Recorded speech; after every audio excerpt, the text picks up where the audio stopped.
Caleb clutched the crumpled $20 bill in his jacket pocket, his fingers tracing its worn edges like a prayer. The rain hammered the Austin streets, turning the sidewalks into rivers of doubt. Today was his last chance. One final interview at Sterling Tech, and if he got this job, maybe, just maybe, he could afford both the rent and his daughter's antibiotics. His phone buzzed. A text from his neighbor. Emma's fever is getting worse. You need to hurry back with that medicine. Caleb's chest tightened. $20. That's all he had left in the world. Exactly enough for the bus fare to Sterling Tech and his daughter's prescription. No room for error. No room for anything else. As he rushed toward the bus stop, the rain soaking through his worn hoodie, he saw her. A young woman huddled against the brick wall, sitting on a piece of soggy cardboard. Her gray hoodie was pulled low over her face, but he could see her shoulders shaking.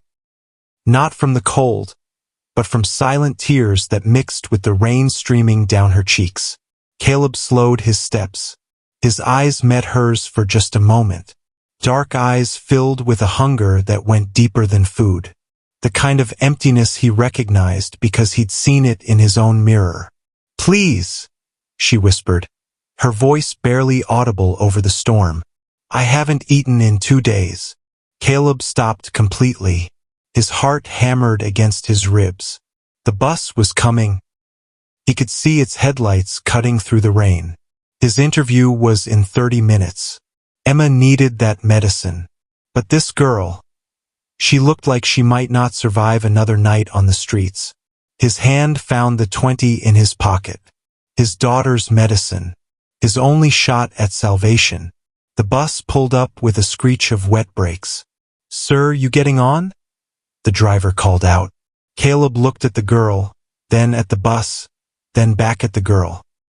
Everything inside him screamed to get on that bus, to save his own child first, to be practical, to be smart. Instead, he pulled out the $20 bill and knelt down beside her on the soaking concrete. "This is all I have," he said quietly, pressing the money into her trembling hands. "But maybe it's enough for some food and a warm place tonight." The girl stared at him in shock. "But you look like you need this more than I do." Caleb managed a weak smile. "Hunger is painful. God will find another way for me." As the bus pulled away without him, Caleb stood up, his clothes soaked, his future uncertain. He had just given away his last hope, and somehow his heart felt lighter than it had in months. He didn't notice the girl watching him walk away with eyes that held far more intelligence than any homeless person should possess. He didn't see her pull out an expensive phone from beneath her ragged clothes, or hear her whisper into it, "Father, I found him. The one with a genuine heart. His name is Caleb, and he just gave me his last $20. As Caleb began his long walk to Sterling Tech in the pouring rain, knowing he'd arrive late and drenched, he whispered a prayer. "God, I hope I didn't just destroy my daughter's only chance." But 30 blocks away, in a gleaming skyscraper, wheels were already turning. Security cameras had captured everything. Phone calls were being made. And a billionaire father was smiling as he watched footage of a man who chose compassion over survival. Caleb had no idea that his act of kindness was about to change not just his life, but his daughter's future forever. Subscribe to see how this unfolds and comment where you're watching from. I will love to say hello to you just to know how far our story is going. Caleb walked for nearly an hour through the relentless rain. By the time he reached the towering glass building of Sterling & Associates, his hoodie was completely soaked through, his jeans heavy with water, and his worn sneakers squeaking against the polished marble floor of the lobby. He checked his reflection in the elevator doors and winced. He looked like a drowned man.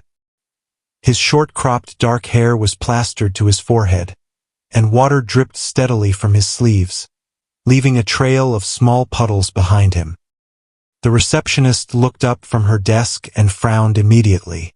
Her eyes traveled from his soaked hoodie down to his muddy sneakers, and her lip curled with barely concealed disgust. "Can I help you?" she asked, her tone suggesting she had no intention of helping him at all.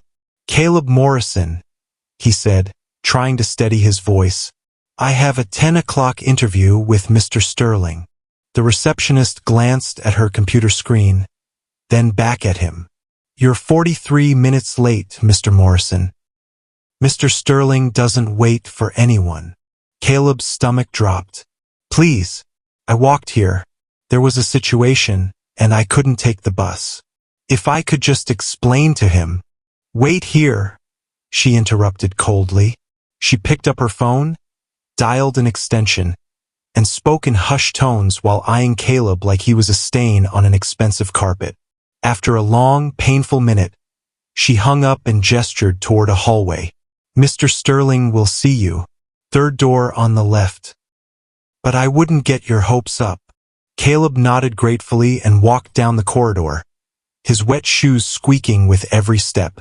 He could feel the eyes of passing employees on him, their whispers trailing behind him like shadows. He reached the third door and knocked softly. "Enter," a sharp voice called from inside. Caleb pushed the door open and stepped into a large corner office with floor-to-ceiling windows overlooking the Austin skyline. Behind a massive oak desk sat a man in his early 50s, his silver hair slicked back perfectly, his charcoal suit probably worth more than everything Caleb owned combined. A gold watch glinted on his wrist as he tapped his fingers impatiently against the desk. Sterling didn't stand. He didn't offer his hand. He simply leaned back in his leather chair and looked Caleb up and down with open contempt. "So," Sterling said slowly, "you're the 10 o'clock. "Yes, sir. I apologize for being late. There was an emergency, and I had to walk."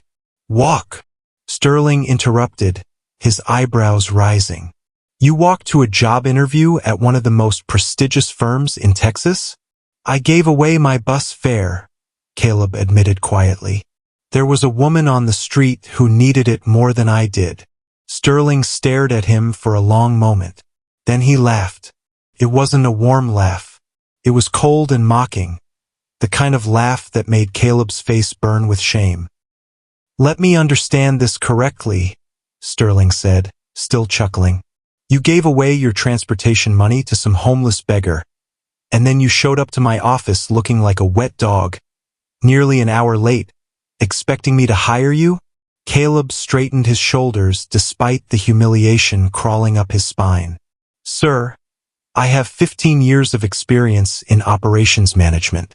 My resume speaks for itself. I know I don't look like much right now, but if you give me a chance—" "A chance?" Sterling cut him off sharply.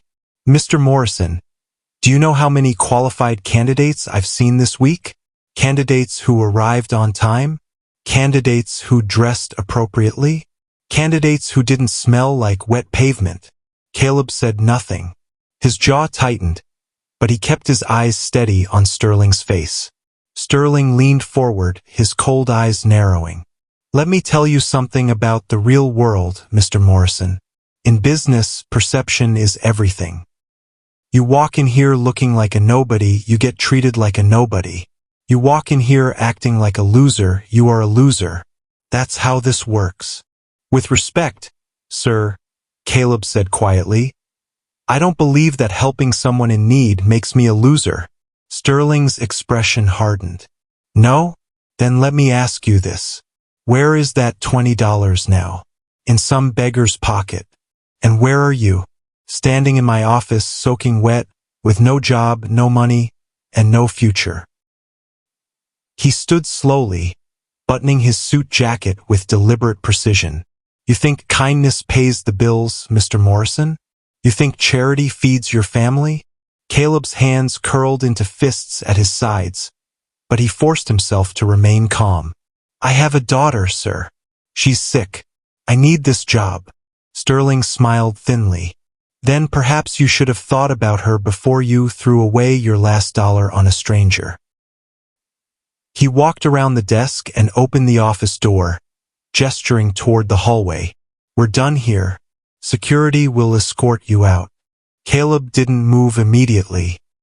His eyes locked with Sterling's, and for a brief moment, something flickered in his gaze. Not anger, but disappointment. Deep, weary disappointment. I hope you never find yourself in a position where you need someone's kindness, Caleb said quietly. Because the world you've built has no room for mercy. Sterling's smile vanished. His jaw tightened, and his voice dropped to a dangerous whisper. Get out of my office. Now. 2 security guards appeared at the door, their hands already reaching for Caleb's arms. Caleb shrugged them off gently. I can walk myself out. He turned and walked down the long corridor, his soaked sneakers squeaking against the marble floor, his head held high despite the crushing weight pressing down on his chest. Behind him, he could hear Sterling's voice barking orders to the receptionist. Make sure that man never steps foot in this building again, and clean up the water he left everywhere. This isn't a shelter. Caleb pushed through the glass doors and stepped back into the rain. It was falling even harder now, hammering against the pavement like the world itself was trying to beat him down. He had no money, no job, no hope, and somewhere across the city, his little girl was burning with fever, waiting for a father who had nothing left to give. The walk home took longer than the walk to the interview. Caleb's legs felt heavier with every step, his body weighed down by exhaustion, hunger, and a despair so thick he could barely breathe through it. By the time he reached the narrow stairwell of his cramped apartment building, the rain had finally stopped, but he was soaked to the bone and shivering violently. He climbed the 3 flights of stairs slowly, gripping the rusted railing for support. When he pushed open the door to his small apartment, the first thing he heard was coughing. Not ordinary coughing, the kind of deep, rattling cough that made his blood run cold. Lily? He called out, rushing toward the tiny bedroom at the back of the apartment. His daughter was lying in her small bed, her face flushed an alarming shade of red, her small body trembling beneath the thin blanket. Sweat soaked her forehead, and her breathing came in short, labored gasps. Mrs. Patterson, the elderly neighbor who sometimes watched Lily when Caleb had interviews, stood beside the bed with worry etched into every line of her face. Caleb, thank God you're back, she said urgently. Her fever spiked about an hour ago. I tried cooling her down with wet cloths, but it's not working.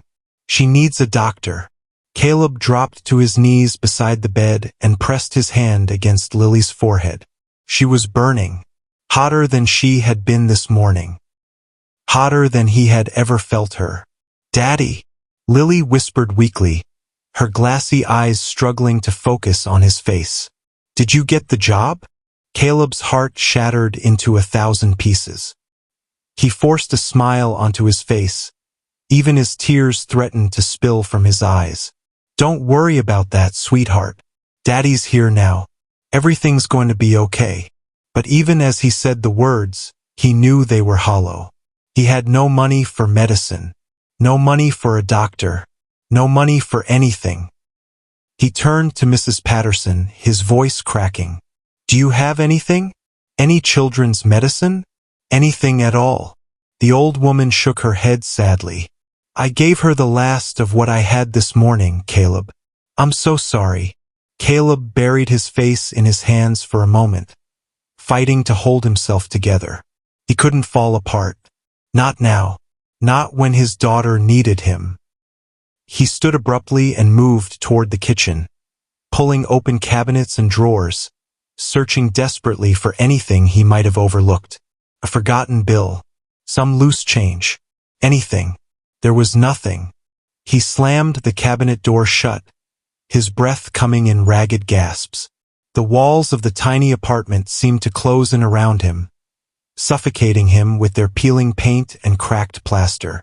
Behind him, Lily coughed again, the sound wet and horrible. Caleb turned back toward the bedroom, his eyes burning with unshed tears. He had failed. He had given away his last dollar to a stranger, and now his daughter was paying the price. Was Sterling right? Was kindness a weakness? Was compassion a luxury that poor men like him couldn't afford? No. He refused to believe that. He refused to let the world turn him into someone cold and heartless, even if it killed him. He walked back to Lily's bedside and took her small hand in his. Her fingers were so hot they almost burned his palm. "Daddy," she whispered, her voice barely audible. "Am I going to be okay?" Caleb leaned down and kissed her forehead gently. "Yes, baby. You're going to be just fine. Daddy promises." He didn't know how he would keep that promise. He didn't know where the money would come from. He didn't know anything anymore except that he would die before he let anything happen to his little girl. Mrs. Patterson touched his shoulder gently. "Caleb, I can stay with her tonight. You look like you're about to collapse." Caleb shook his head. "No, I'm not leaving her side." He pulled a rickety wooden chair beside the bed and sat down, still holding Lily's hand. The hours passed slowly, each one heavier than the last. Outside the window, the sky darkened from gray to black, and the sounds of the city faded into an eerie silence. Sometime after midnight, Lily's fever seemed to stabilize slightly. Her breathing grew less labored, and she drifted into a fitful sleep. Caleb slumped in his chair, exhaustion finally pulling him under. He dreamed of rain, of cold gray streets, of a young woman with sharp, observant eyes who watched him like she was waiting for something. The sound of a car engine woke him. Caleb's eyes snapped open, his body jolting upright in the chair. Pale morning light filtered through the grimy window, casting long shadows across the bedroom floor. Lily was still asleep, her breathing steady but shallow. Her fever hadn't broken, but at least it hadn't gotten worse. The car engine outside grew louder, then stopped. Caleb frowned and moved toward the window, pushing aside the thin curtain to peer down at the street below. A black SUV sat parked directly in front of his building. It was sleek and expensive, completely out of place in this rundown neighborhood. The windows were tinted so dark he couldn't see inside. His heart began to pound. Who would be coming here in a car like that? Bill collectors? Loan sharks? Someone worse? A knock echoed through the apartment.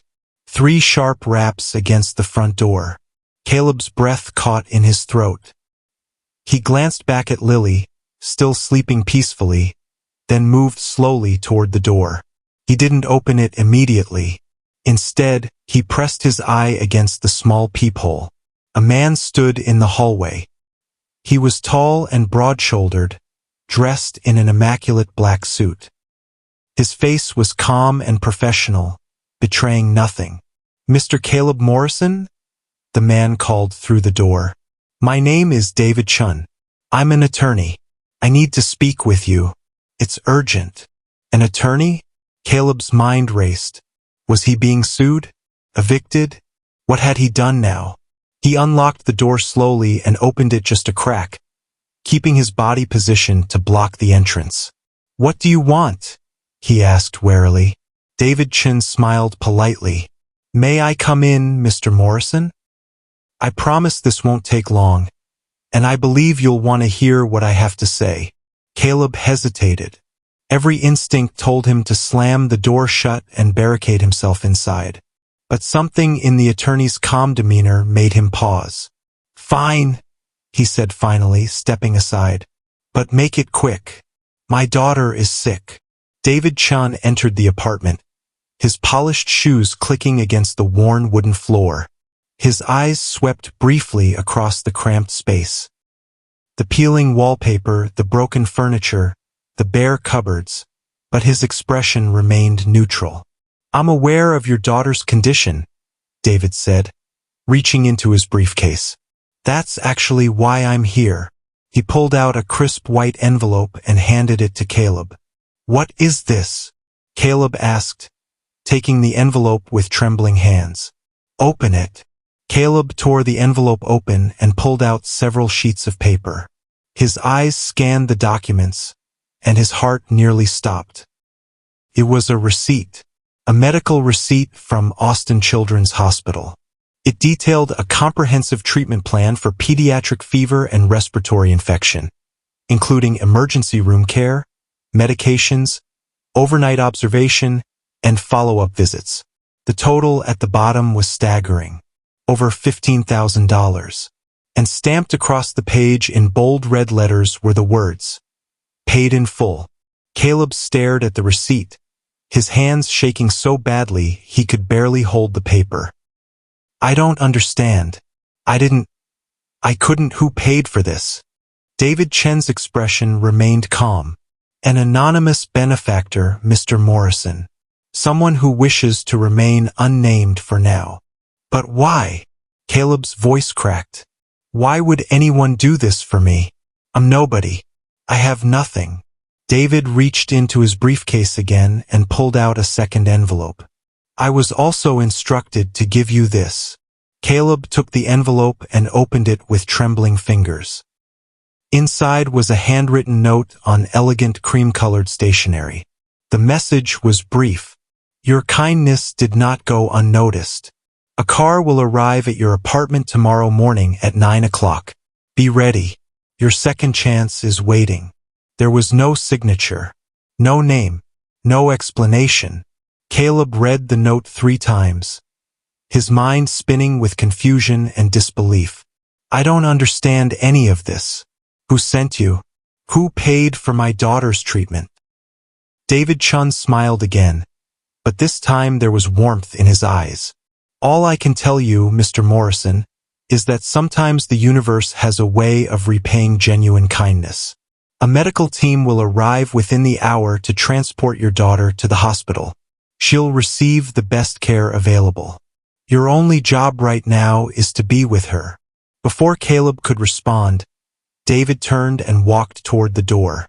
He paused at the threshold and glanced back over his shoulder.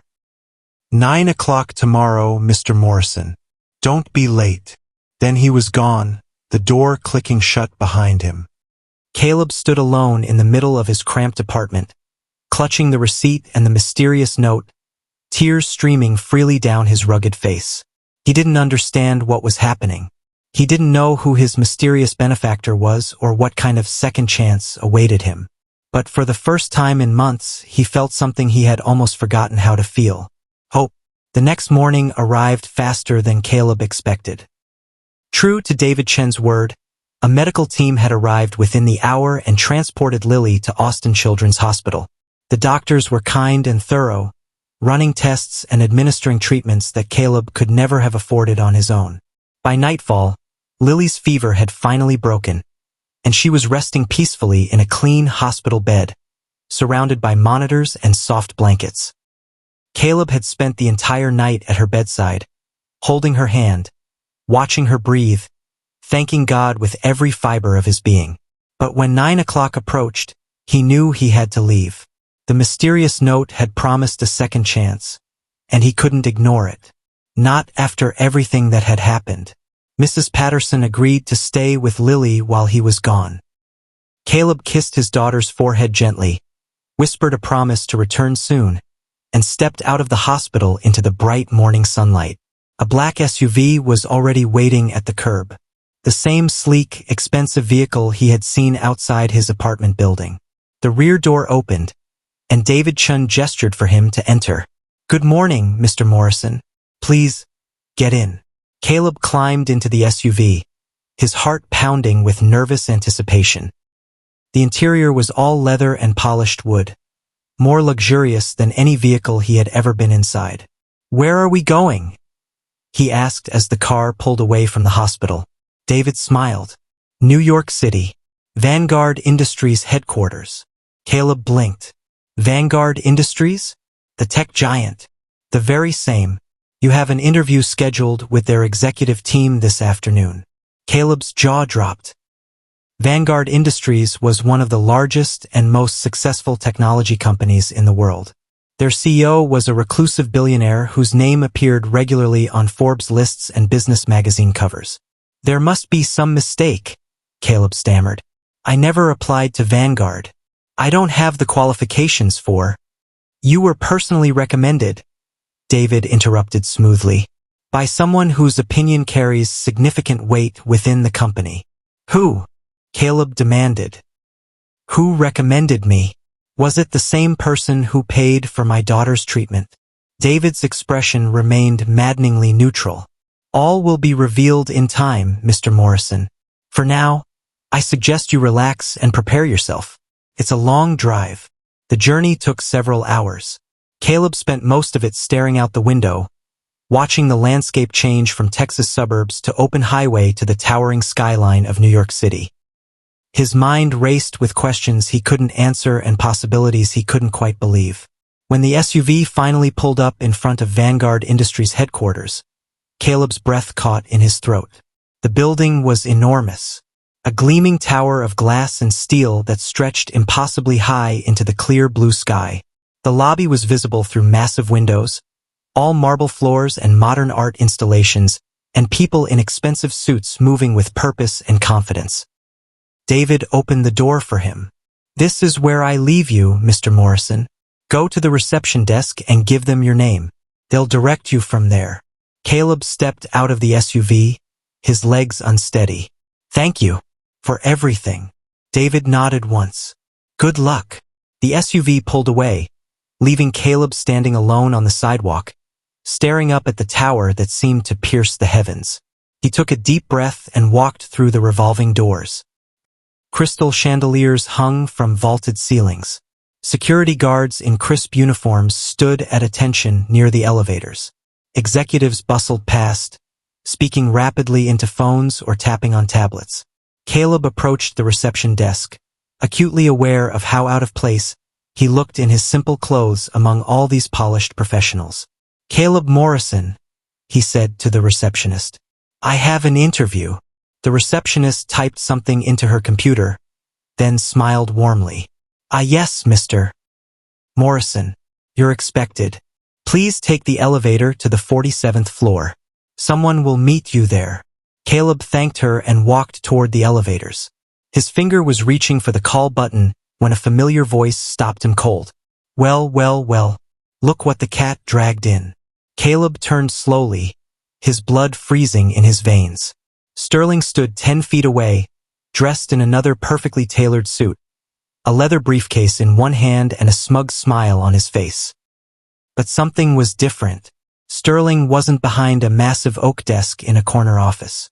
He was standing in a lobby, clearly on his way to a meeting, just like dozens of other employees around him. Caleb's eyes flicked to Sterling's lapel, where a Vanguard Industries employee badge was clipped. Junior partner, the badge read. Sterling followed his gaze and his smile tightened almost imperceptibly. Surprised to see me, Mr. Morrison? Thought you'd gotten rid of me? Caleb said nothing. His mind was racing, piecing together what this meant. Sterling stepped closer, lowering his voice. I don't know how a wet dog like you got an interview at Vanguard, but let me give you some advice. This isn't some small-time Austin firm. This is the big leagues. And in the big leagues, nobody's like you get eaten alive. Caleb met Sterling's cold gaze without flinching. Maybe, or maybe the big leagues are exactly where I'm supposed to be. Sterling laughed, but there was an edge of uncertainty in the sound. We'll see about that, Morrison. We'll see. He turned and walked away, his polished shoes clicking against the marble floor. Caleb watched him go, a strange calm settling over him. He didn't know why he had been brought here. He didn't know who his mysterious benefactor was or what tests still awaited him. But he knew one thing for certain. This wasn't over. Not by a long shot. He pressed the elevator button and stepped inside, the doors sliding shut behind him as the car began its long ascent toward the 47th floor. The elevator doors opened onto the 47th floor, and Caleb stepped into a world he had never imagined himself occupying. The executive floor of Vanguard Industries was breathtaking. Floor-to-ceiling windows offered panoramic views of the New York skyline. Modern art installations lined the walls between sleek conference rooms. Everything gleamed with the quiet confidence of immense wealth and power. A young woman in a crisp navy suit approached him immediately. "Mr. Morrison? Please follow me. The board is expecting you." Caleb followed her down a long corridor, his heart pounding harder with every step. He still didn't understand why he was here. He still didn't know who had arranged all of this. But something deep in his gut told him he was about to find out. The young woman stopped in front of a massive set of double doors. The main boardroom. "Good luck, Mr. Morrison." She pushed the doors open, and Caleb stepped inside. The boardroom was enormous.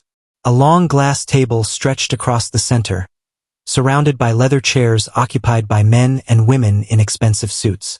At the far end of the table sat an older gentleman with silver hair and kind eyes, watching Caleb with quiet interest.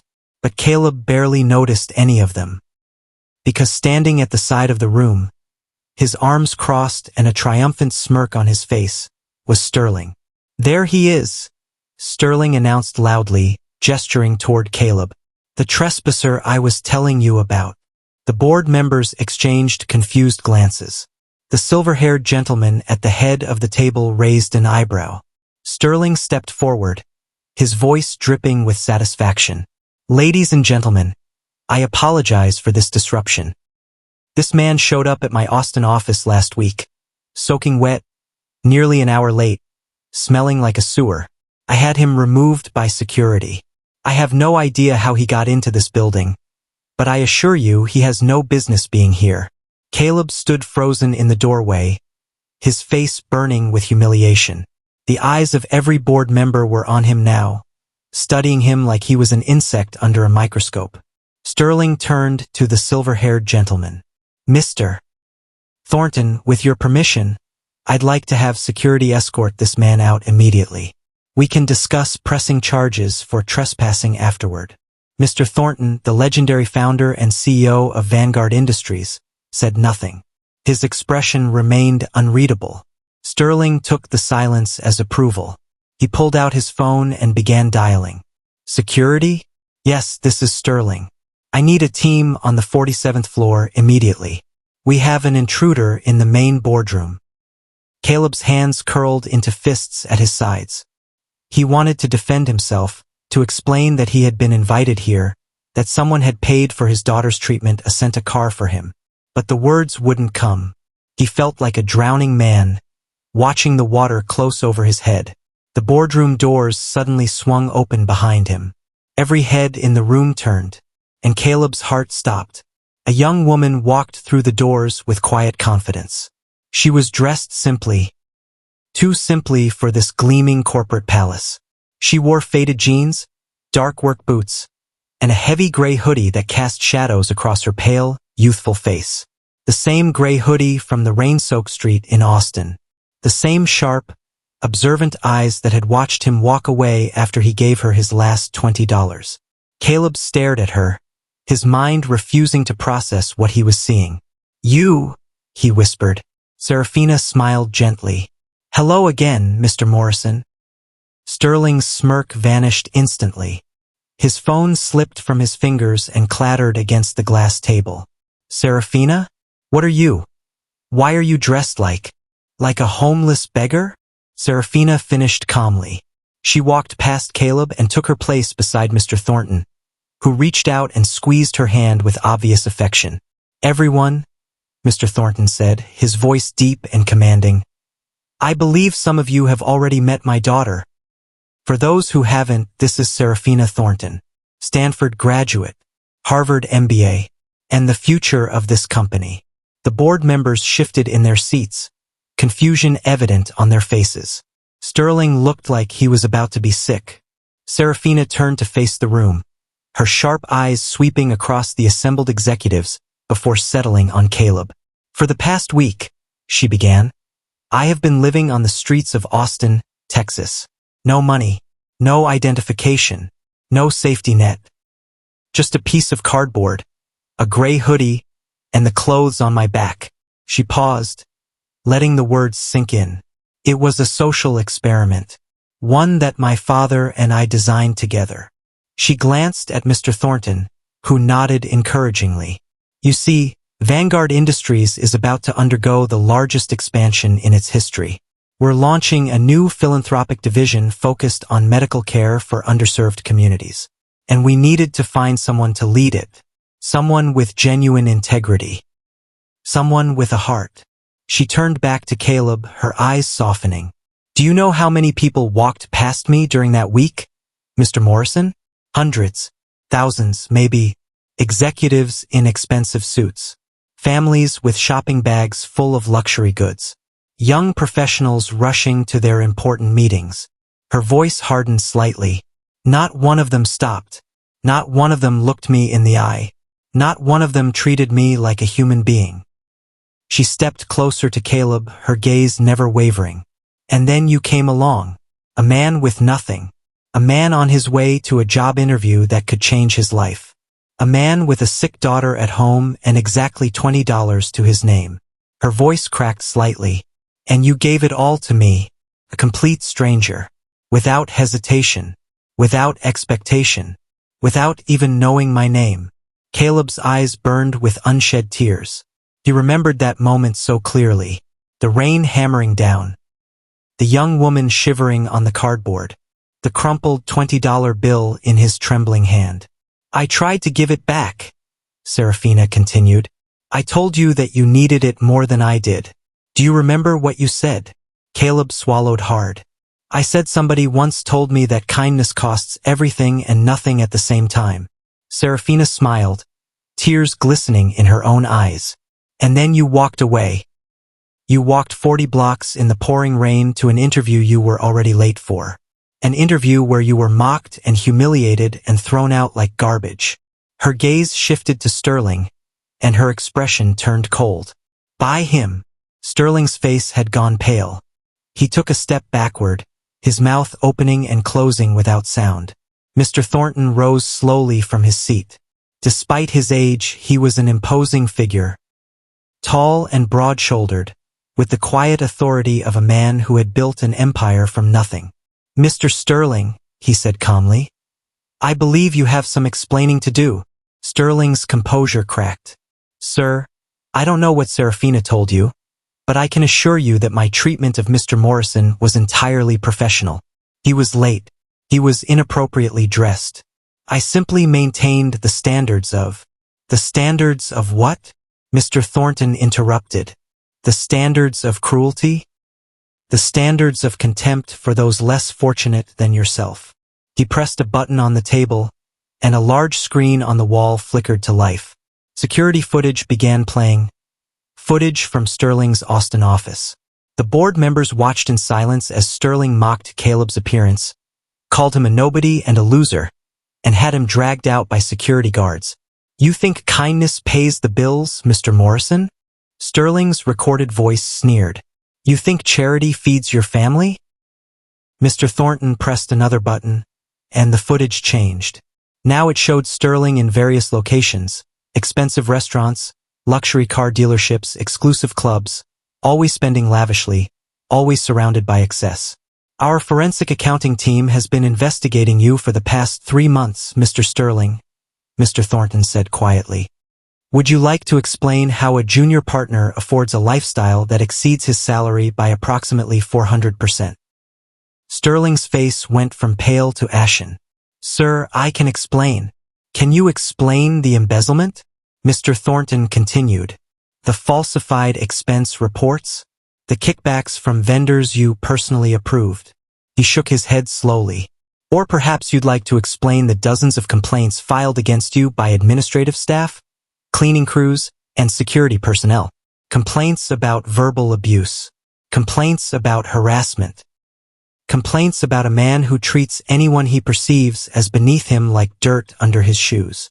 Sterling stumbled backward, nearly tripping over a chair. This is a setup. You can't. I can, Mr. Thornton said simply. And I am.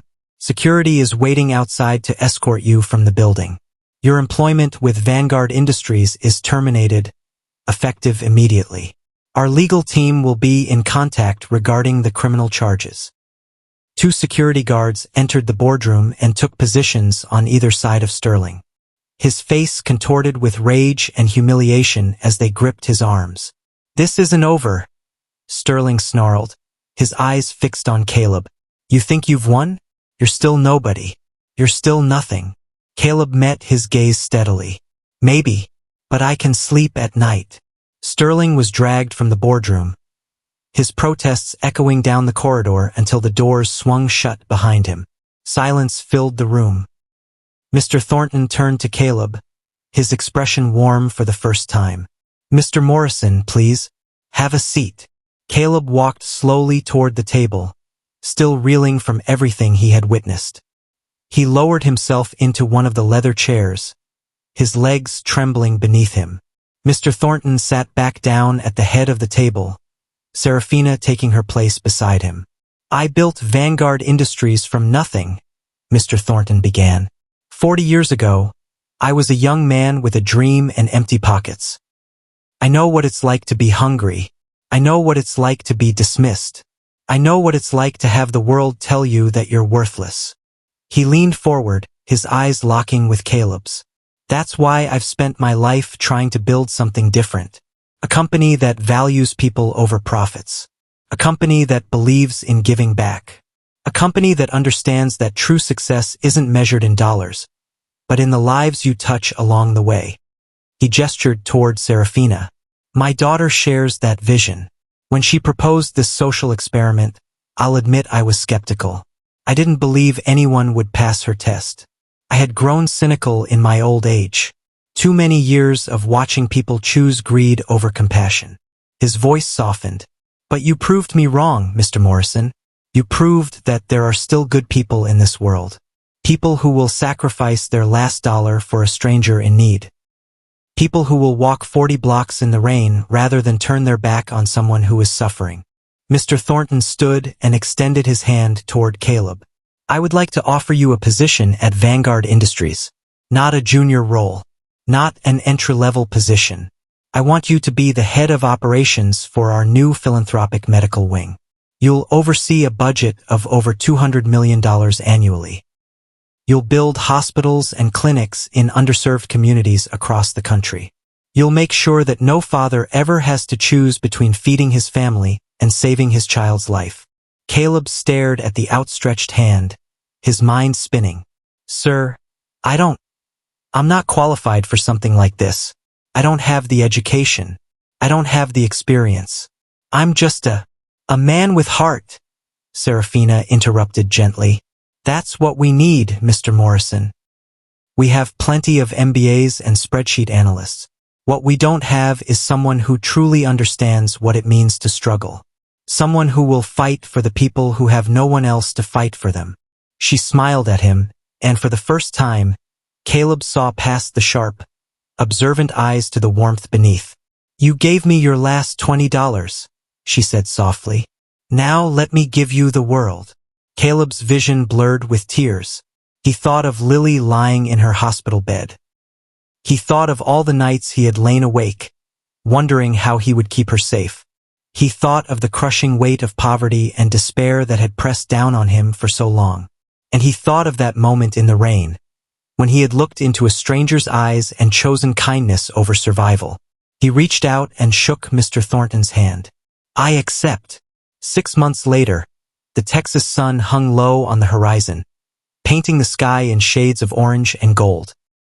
Caleb stood on the balcony of his new apartment, a spacious, sun-filled home in a safe neighborhood with good schools and friendly neighbors. It was a far cry from the cramped, peeling walls he had once called home. Behind him, he could hear Lily's laughter drifting through the open doors. She was playing with a new puzzle, her small fingers working quickly to fit the pieces together. Her cheeks were rosy with health, her eyes bright and full of life. The fever that had nearly taken her was nothing but a distant memory now. Serafina stepped onto the balcony and stood beside him, her shoulder brushing against his. She had traded her gray hoodie for a simple white blouse and jeans, but her eyes still held that same sharp, observant quality that had first caught his attention on that rain-soaked street. "She looks happy," Serafina said softly, watching Lily through the glass doors. Caleb nodded, his throat tight with emotion. "She is." For the first time in her life, she actually is. They stood in comfortable silence for a moment, watching the sun sink toward the horizon. I still don't understand it, Caleb admitted quietly. Why me? Out of everyone in the world, why did you choose me? Serafina turned to look at him, her expression thoughtful. Because you didn't choose yourself. Everyone else who passed me on that street was thinking about their own problems, their own needs, their own lives. But you stopped. You saw me. You gave everything you had, even though you had nothing left to give. She reached out and took his hand, her fingers warm against his calloused palm. My father always says that character isn't revealed in moments of comfort. It's revealed in moments of crisis. When you have nothing and someone else has even less, what do? She squeezed his hand gently. You gave, without hesitation, without expectation. That's the kind of person who can change the world. Caleb looked down at their intertwined hands, then back at the sunset. I just did what felt right. I didn't think about changing the world. I just thought about helping one person. Serafina smiled. That's exactly how you change the world. One person at a time. Lily appeared at the balcony door, her puzzle abandoned, her small face beaming with joy. Daddy, Sarah, come look. I finished it all by myself. Caleb laughed and scooped her up into his arms, holding her close. She smelled like soap and sunshine, and her small arms wrapped around his neck with complete trust. I'm so proud of you, sweetheart, he whispered against her hair. Serafina wrapped her arm around them both, and for a moment, the three of them stood together on the balcony, bathed in the golden light of the setting sun. Caleb thought about everything that had led him to this moment.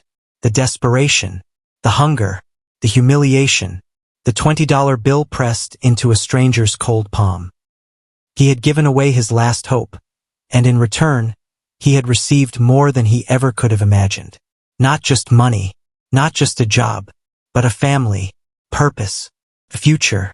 He had walked into that rainstorm a broken man, convinced that miracles didn't happen to people like him. But he had been wrong. Sometimes the miracle isn't something that happens to you. Sometimes the miracle is something you create, one small act of kindness at a time. And sometimes, when you give away everything you have, you discover that you had the power to change the world all along. Caleb held his daughter close, looked at the woman beside him, and smiled. This was his second chance, his new beginning, his proof that the Lord does not ignore kindness, and he was never going to waste it. Subscribe for more stories like this and comment where you're watching from.